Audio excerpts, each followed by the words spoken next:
Hello and a warm welcome to Federal Special Program Capital Beat. Rahul Gandhi, in one of his latest videos, said that no country can truly succeed if its women are unable to express themselves, asserting that India would remain stunted unless women are free to speak, question, and also participate equally in all the spheres of life.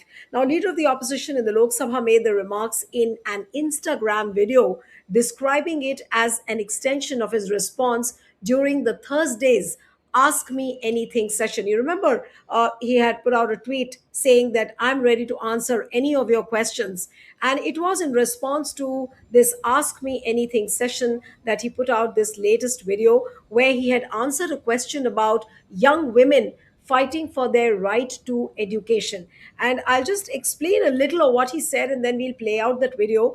In fact, Rahul Gandhi said, and I'm quoting him, that I was thinking to myself that the energy of India's women is trapped, is not allowed to express itself, is not allowed to imagine. To me, no country can be successful if the women in that country are not expressing themselves. I think a lot of my politics and a lot of what politics should be in this country is in making people understand that our country is stunted, incomplete, without the expression of our women. So let's listen into what Rahul Gandhi exactly said on Instagram and Twitter and all the platforms. He had put out this video and which has evoked reactions from the BJP also, but we'll come to those reactions a little later. But let's listen to what Rahul Gandhi said.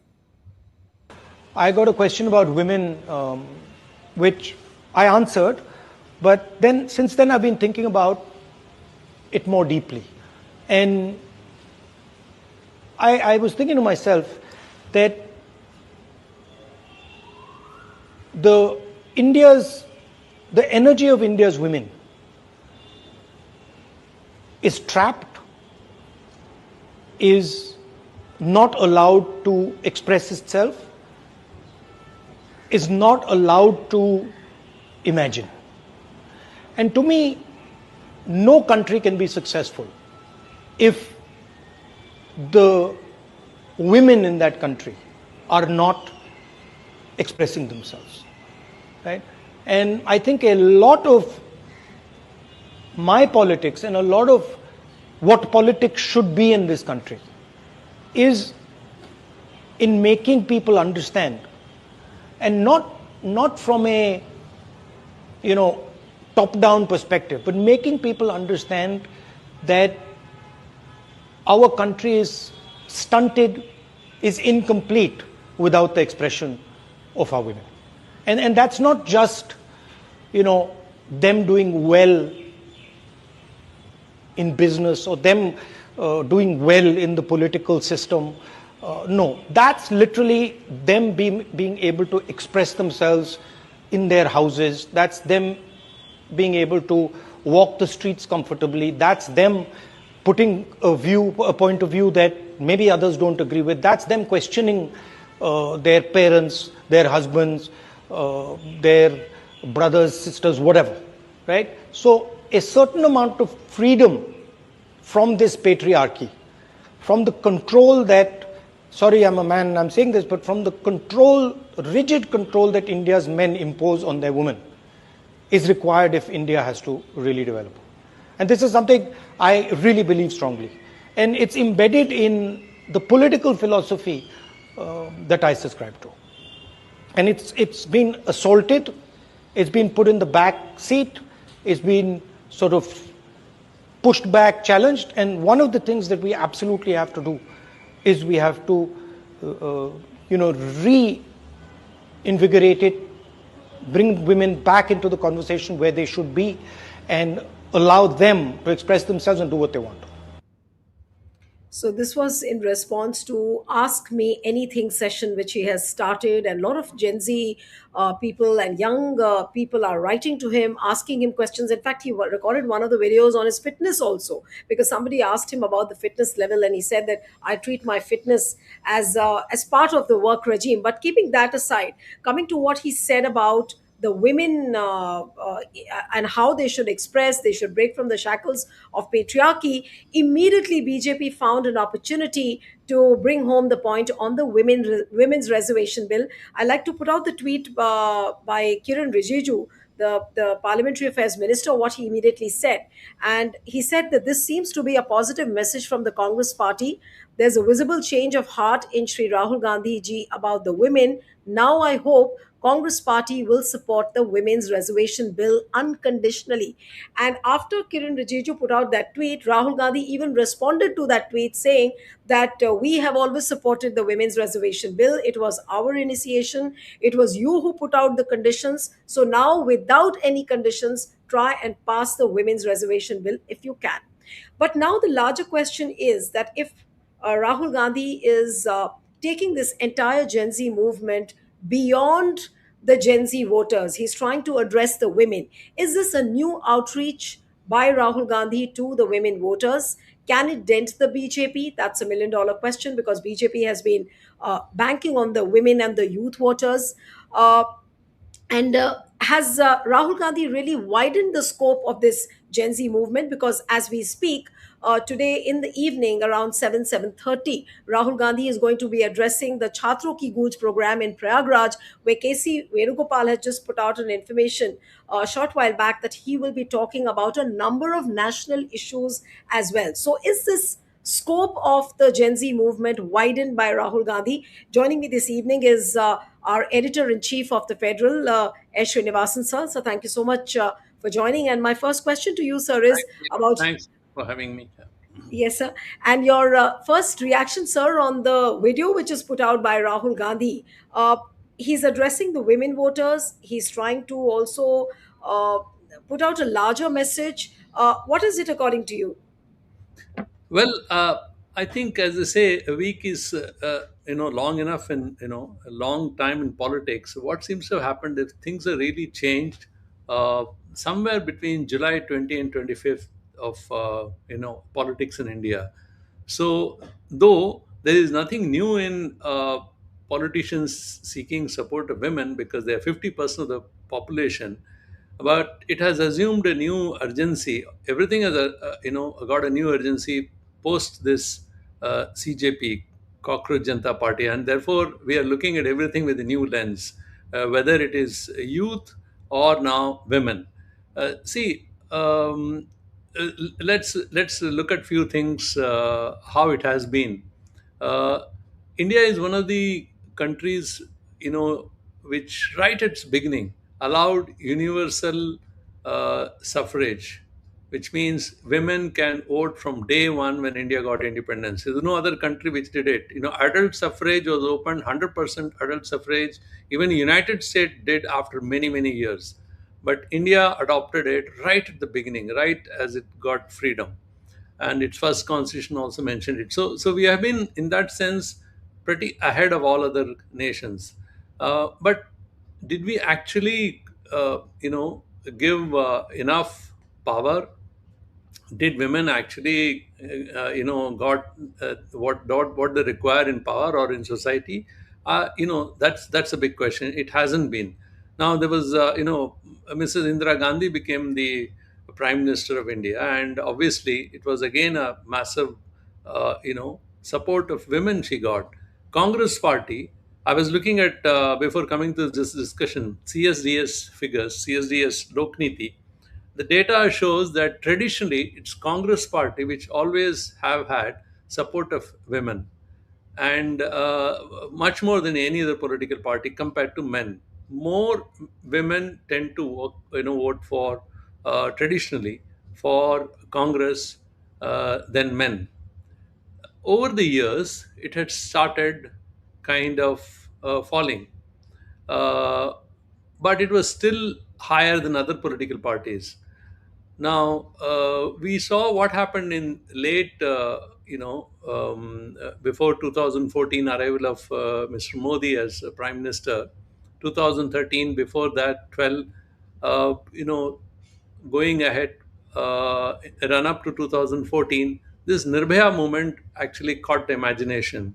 And that's where once again, women, should be, the very gruesome incident which happened in Delhi shook the whole nation, and women's safety became a major issue. And BJP is one of the thing which rode on the success of that agitation. And then, of course, there were other things which combined with that, uh, you know, and then which is basically movement against anti-corruption, and BJP came to power. Now, Prime Minister Modi was the first, perhaps first among the BJP leaders who could seize the opportunity and look at women voters as a very important vote bank. And he started a lot of initiative. For instance, he thought very, he was thoughtful in suggesting that women should have gas stoves in their kitchen, because the traditional chulha would emit a lot of smoke, and that's not good for their health and also good for the overall health of the family. And there are a number of other initiatives which women centric he started taking. uh, but you know, if you look at politicians trying to attract women, some of the women chief ministers, especially Jay Jalalita in Tamil Nadu, was one of the pioneers, and she started a lot of things which women, voted for her continuously, and they kind of supported her very much. So then later you saw the similar thing happening in the case of Shivraj Singh Chauhan as Chief Minister of Madhya Pradesh. He gave this Labharti, I think Ladli Behan scheme. Then you saw other CMs following, Yes. cycles being given to women so that they could ride to school, girls could go to school. Then you saw, Nitish Kumar taking advantage of that. And one of the earlier 2010 he could see, and he started, he imposed ban on liquor, which women really admired, because you see, what we have to realize here is the difference between the men uh, uh, voters and the women. There is a vast difference. Men largely think about themselves, their politics, and the larger cause. They would be probably attracted by issues like religion, caste, but women think pretty differently. For them, family is very much central to their thinking. They would first think about the future of the family, their own children, and those kind of things. So, this is how the evolution of the women voters in India has happened, and now we are stuck at women's reservation bill, which has been there since 2012. It was first time introduced in the parliament, and then since 2012 it stuck.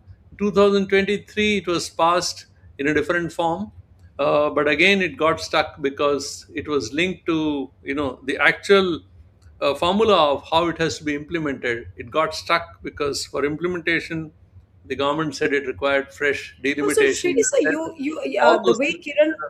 Kiran So Rijitu had put out let me the. just complete this. Okay, Let me okay. come to Rahul, because of your question, because I gave a long background to come to this. So finally, what I think Rahul is now trying to do is just take it forward the whole theme, because what you saw in Jantar Mantar is a whole lot of Gen Z children who got hurt, and one among those who, I mean, people who really were very upset, besides the children themselves and Gen Z and the youth, those who are affected by or the receiving end of unemployment and other dissatisfaction, is women. So I think many of them really didn't like this, that their children are getting hit. So I think perhaps now Rahul is also trying to recalibrate, even if it's not an original idea.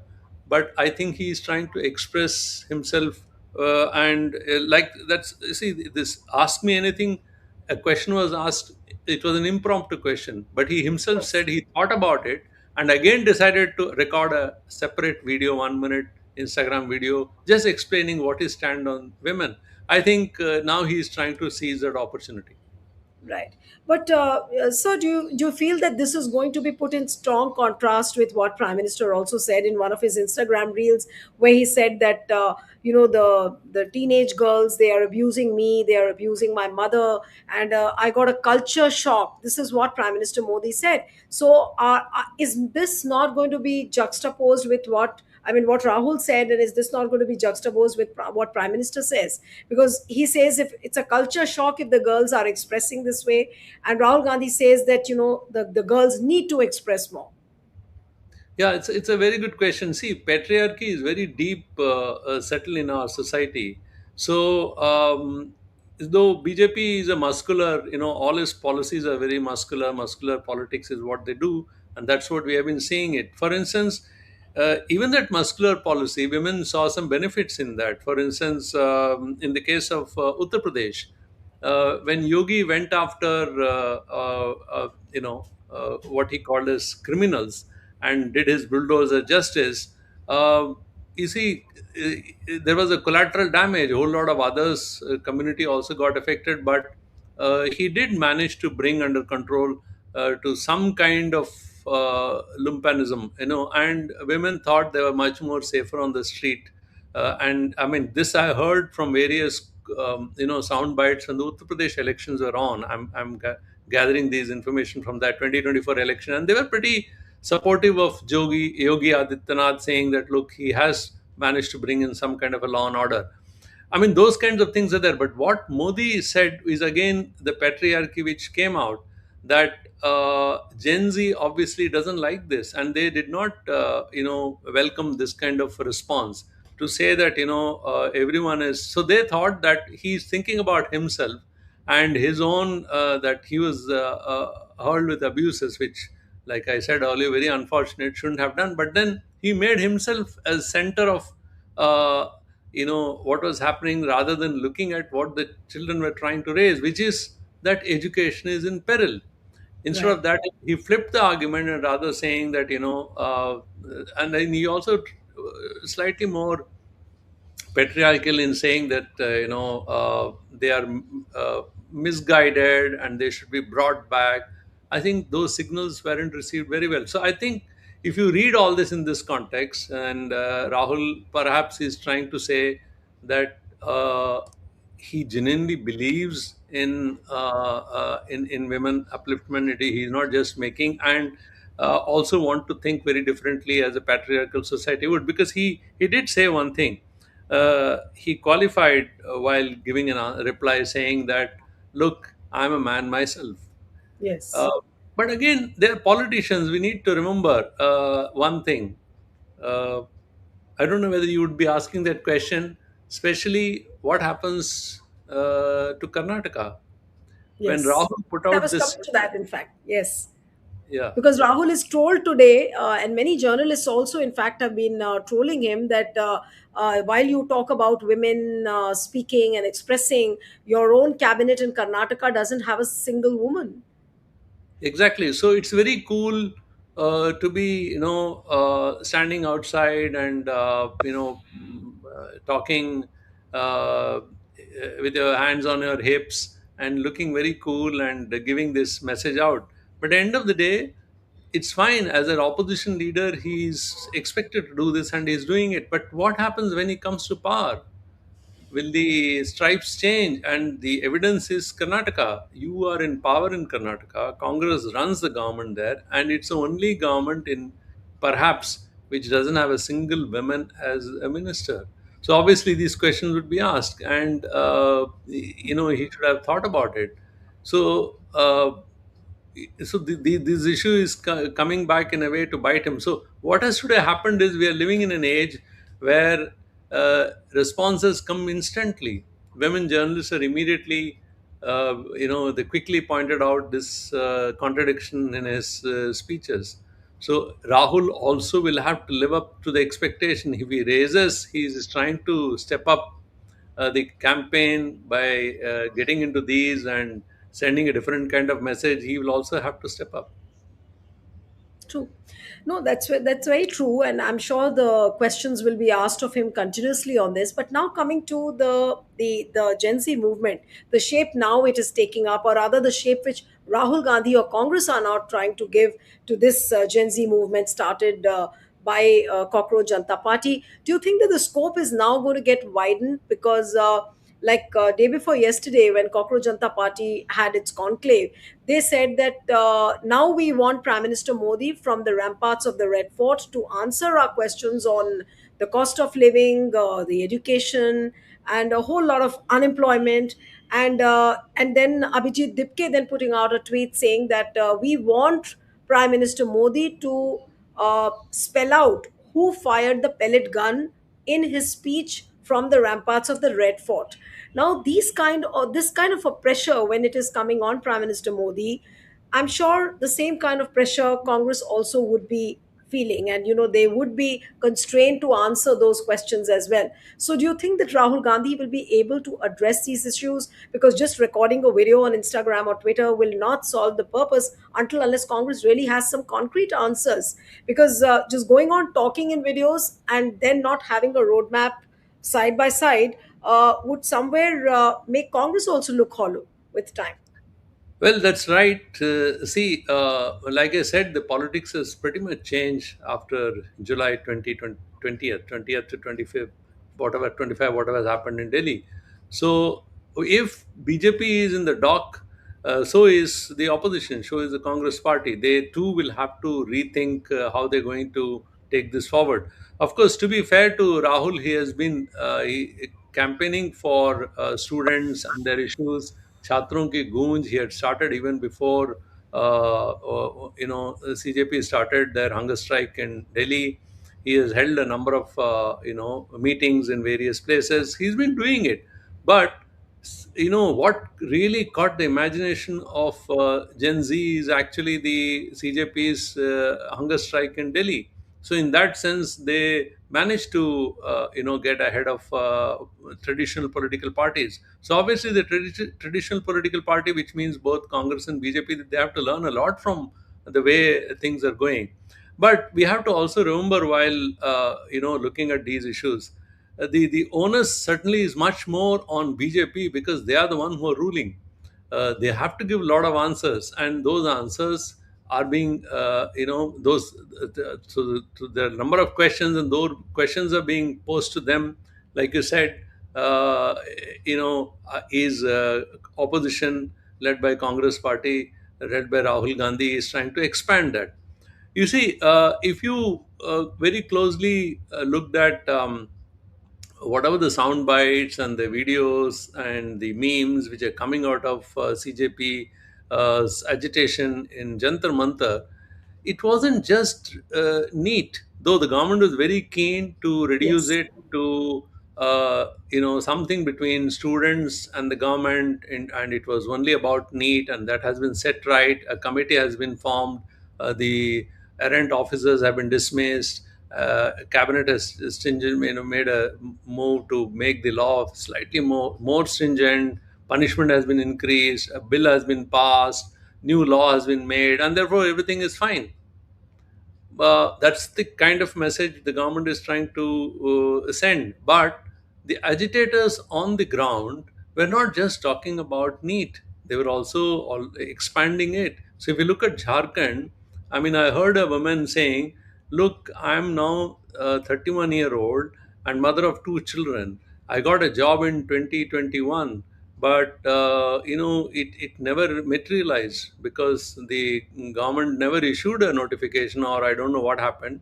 uh, Therefore she said, I'm doing a temporary job in a private firm, and I still want a job, and I therefore come here to protest. So there are a number of people who have given their exams, especially state public service commissions exam, Patwari exam, village administrative officers exams, various levels of exam. It's not just IIT, NEET, and elite exams. A whole system related to education and its extension into employment uh, he's led to huge distress. So if you look at each state, you would find, there are some problems in Telangana about the police recruitment. If you go to Karnataka, you will find something in teachers recruitment. Everywhere you will find clerk recruitment. Everywhere you will find issues like this cropping up, and all these issues have been there. So it has now, so obviously taking advantage of that, the opposition will try to expand it into other issues as well, from what started originally as a neat related agitation. And even CJP, Cockroach Janta Party, is, I'm sure they're not going to restrict themselves. If you look at the after what they announced of the new plan, what they intend to do, they are looking at larger issue of education policy, Yes. and how they could help student community and the youth at large. But Srinivasa, what is your assessment? The way, I mean, BJP government, what we have seen in the last 12 years, whatever crisis comes, they try and brazen out. But this time, especially after the CJP movement, do you think that they will be, they can afford to brazen out such situations? Or, I mean, what is your assessment? How can the government really handle this kind of a crisis now? Because Uh, it's coming from all directions now. Right. See, it is true that the sheen of this government is, like, quite diminished now. The way the politics was earlier, it is pretty different, and the students have really, what many commentators are talking, taken the fear off the minds of many people. And subsequently, what you saw, elections in Bihar, where Prashant Kishore also won the election. And then there's the trend, which is different, very different in Tamil Nadu, where out of blue, nobody know, somewhere suddenly Vijay become the chief minister, and sideline the traditional DMK and AIDMK. So there is, the ground is shifting. People could see that, there is a general sense of dissatisfaction, and the BJP and its affiliate RSS is obviously trying to read it, and they're trying to quickly react to those situations. That's why Prime Minister Modi instantly tried Instagram. He started doing midnight vertical Instagrams, vertical videos and Instagrams. And Mohan Bhagwat had a, it was a pre-decided meeting, but he still used that opportunity to frankly answer some question. But if you closely hear to some of those answers, and if you look at the way the entire construct of Hindutva and Hindutva policies have been, it's going to be pretty difficult for them to kind of readjust to these new realities. But we must say one thing, that Prime Minister Modi is a very, he's a very clever politician. It's not going to be, it's not, that he could be easily, shaken or dislodged. It's not going to be. It's going to be No, today also he pretty went to pretty Delhi tough. IIT. Today also Prime Minister Yeah. Modi went to Delhi IIT, addressed a convocation ceremony over there. Yeah, exactly. So he again called upon students and said, "Look, you guys have to be prepared to take. You guys are the one who will take this country to Viksit Bharat, and therefore you have to think deeply on what you're doing." So some of them are, normally what they said in such conventions, and some of them probably a larger message also. So BJP will try very hard. It will try to get back, and especially it will see that how electorally whether it can, because that's one answer they always keep giving. So, we are electorally very sound. We win elections after elections after elections. So they'll be very much dependent on how Uttar Pradesh goes, and this government will try to shape its responses quickly. But all this ultimately depends on how the opposition, especially the Congress party and all its allies, are able to put their head together and encash on this mode. Right, but I mean, I'm sure they will. Congress will try and capitalize on this moment of the Gen Z movement, which has started. But if at all they lower their guard, then I think, what is your sense, Srinisa, that then BJP will not let go of that chance? Right now, it's just one issue after the other, and which is why the opposition seems to be dominating the narrative. But if at all Congress goes slow, or any of the opposition parties give them a handle, I'm sure the BJP will immediately spring back. See, ultimately, it depends on how much, how much Congress party is able to go to people with these issues. See, Yes, what has helped them, besides the CJP agitation, which happened in the heart of Delhi. Subsequently, there's a parliament session, the monsoon session.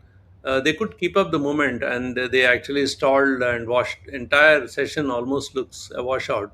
But then the real action will be whether they are able to take it further to the ground after the session is over, and that's a challenge. that's true. Because please remember, the government is very keen to bring back the delimitation. So they're trying very hard, which is actually mixed up with the women reservation bill. Like I explained earlier, women reservation bill, it should have been passed, but Congress party is saying why you are clubbing it with delimitation. So the BJP is very keen to bring that. So we have to subsequently see in the coming months how the opposition, specifically Congress party, is able to take this forward. Absolutely, and I think the entire key to the answer lies there, as to how Congress will sustain this momentum after the Parliament session is over, and not to forget, the coming week will be the last week of the monsoon session, where important bills like FCRA is also scheduled. What we are told is that already Amit Shah is talking to a number of church bodies and religious charities to convince them of the FCRA bill. So let's see what happens this week. Thank you so much, Srini sir, for joining on the Federal. Thank you. Thank you. Thank you so much. Thank you, sir. Bye, sir. Bye.